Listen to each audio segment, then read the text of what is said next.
پردے کا کس کو نہیں پتا کہ مسلمان عورت کے لیے پردہ فرض عین ہے؟ کیوں نہیں پردہ ہو رہا؟ سرمایہ کوئی نہیں، پیسے کوئی نہیں، اور پیسے سے چیز خریدی جاتی ہے، ایمان سے چیز خریدی جاتی ہے، اطاعت ایمان سے آتی ہے۔ کیوں پردہ اٹھ گیا؟ ایمان کی حرارت۔ ایک عورت جب 5 ہجری میں پردے کا حکم آیا تو رات کو حکم آیا، کسی کو پتہ چلا کسی کو نہیں چلا۔ فجر کی نماز میں عورتیں بھی آتی تھی مسجد میں، ایک الگ جگہ بنی تھی۔ جب ایک خاتون آئی، دیکھا تو ساری عورتیں پردے میں چادروں میں چھپی، پتہ نہیں کیا ہوا۔ کہنے لگی تجھے خبر نہیں رات کو پردے کا حکم آ گیا؟ کہ اچھا مجھے تو کوئی پتہ نہیں تھا، رات کو اللہ نے کہہ دیا ہے۔ تو انہوں نے اسی وقت نماز کے بعد ایک بچے کو بھیجا، کہا جاؤ بیٹا میرے گھر سے چادر لے کے آؤ۔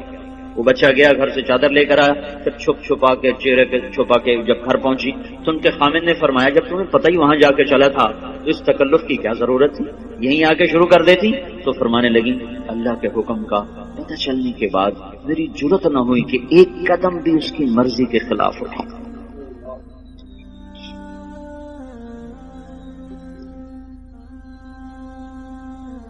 اب چونکہ ایمان کی حرارت ہے نہیں، ایمان کی طاقت کمزور ہو چکی ہے، تو ہیلے بہانے اور لچر عذر۔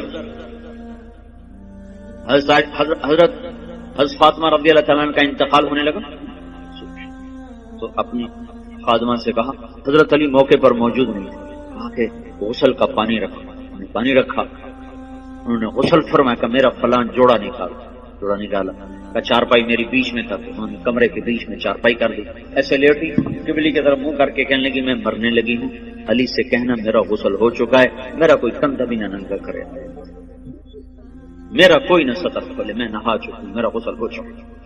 ان کو مرنے کے بعد بھی یہ فکر ہے کہ میرا کندھا ننگا نہ ہو۔ آج کے لباس نہیں دیکھتے ہو، ساری کمر ننگی ہو رہی ہے، سارے بازو ننگے ہو رہے ہیں۔ یہ مغرب کی بیٹیاں بن کے عزت پانا چاہتی ہیں۔ مغرب کی عورت نے آزاد ہو کر بڑا دکھ پایا ہے، مجھے میرے رب کی قسم، اس کی آزادی نہیں ہلاکت ہے، ہلاکت۔ میں آپ کو چھپاؤ، جتنا چھپو گی اتنا اللہ کے ہاں روشن ہو جاؤ گی، جتنا ظاہر ہوگی اتنا اللہ کی نظر میں ذلیل ہو جاؤ گی۔ یہ تو پاگلوں کا جہان ہے، پاگلوں کے پیچھے چل پڑو گے۔ ہماری مائیں وہ ہیں جنہوں نے موت کے بعد بھی کہا میرا سطر نہ کھلے، کوئی میرا کندھا بھی نہ دیکھے۔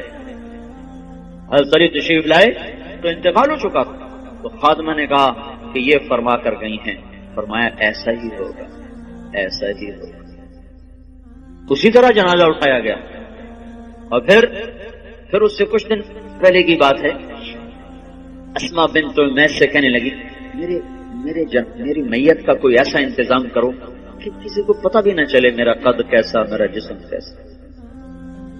تو انہوں نے کہا میں نے حبشہ کی ہجرت کی تھی، تو وہاں عورت کو دفن کرنے کے لیے، عورت کی میت اٹھانے کے لیے ہوتا ہے کہ وہ چارپائی کے اوپر ایسے وہ لکڑیاں جو لچکدار ہوتی وہ اس طرح پھنسا دیتے ہیں، اس کے اوپر چادر ڈال دیتے ہیں، تو اس سے وہ سارا وجود اندر چھپ جاتا ہے، پتہ ہی نہیں چلتا قد کیا ہے، موٹائی کیا ہے اور چھوٹائی کیا ہے۔ کہ بس میرے ساتھ بھی ایسا ہی کرتا۔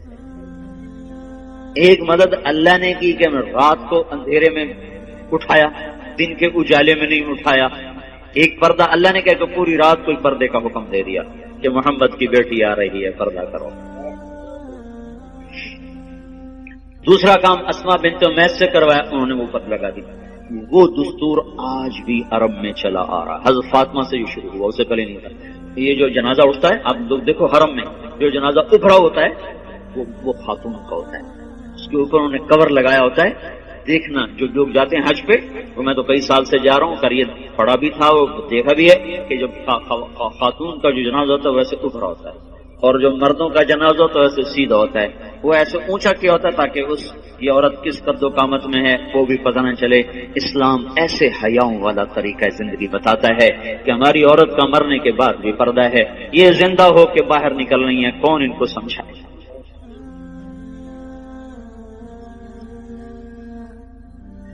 ہائے تبلیغ اسی زندگی کو سیکھنے کا کام ہے، یہ پاک زندگی، یہ پاکیزہ زندگی، اس کو لے کے در در گھر گھر پھرنا، لوگوں کی خیر خواہی میں، ان کو اللہ کے ساتھ جوڑنے میں، دھکے کھانا، لوگوں کی منتیں کر کے ان کو اللہ رسول کی ترتیب زندگی سمجھانا بتانا، یہ ہے تبلیغ کا کام۔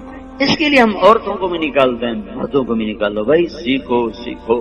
اوپر سے ہواؤں کا تیور بدلا ہوا ہے، پانی بکھر چکا ہے، زمین بے لگام ہونے کا ہے، سمندر اچھل اچھل کے اپنے غصے کا اظہار کر رہے ہیں۔ اللہ تعالیٰ کی طرف سے نشانیاں ظاہر ہو رہی ہیں کہ یا سیدھے ہو جاؤ یا پانی کی لگام کھل سکتی ہے، یا زمین اپنی کروٹ بدل سکتی ہے، یا ہواؤں کی لگام ڈھیلی ہو سکتی ہے، یا چاند سورج کی گردش وہ ہمارے خلاف چل سکتی ہے، اور کوئی اللہ لاؤڈ اسپیکر لگا کے بتائے گا کہ بس کرو، ختم کرو، باز آ جاؤ۔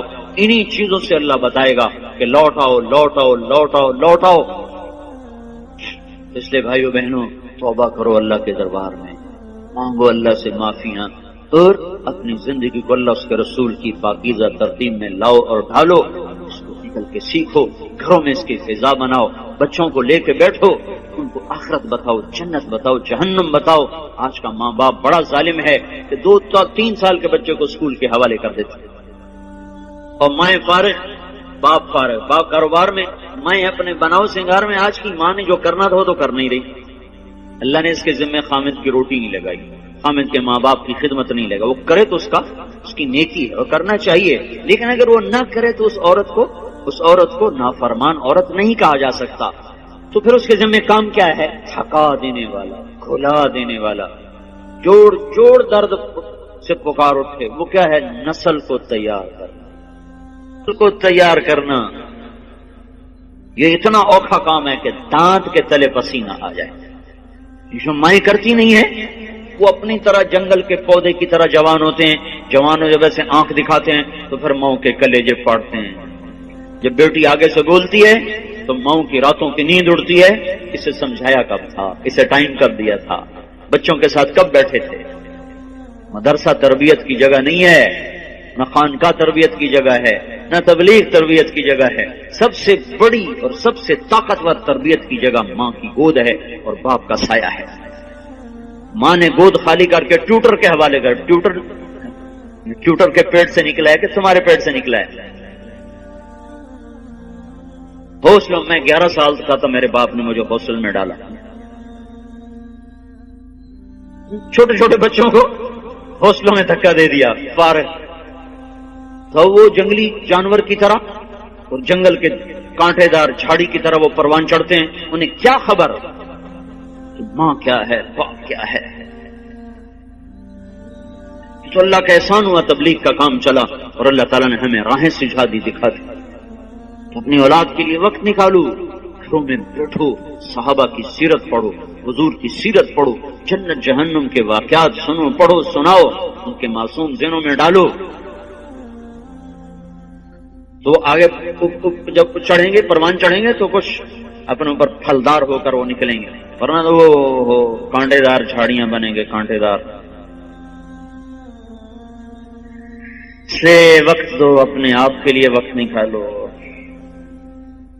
اپنی نسل کے لیے وقت نکالو، اپنے گھروں کو مسجد بناؤ، گھروں کو مسجد بناؤ۔ زبان کا بول بڑی طاقت رکھتا ہے، زبان کے بول میں اللہ نے اثر رکھا ہے۔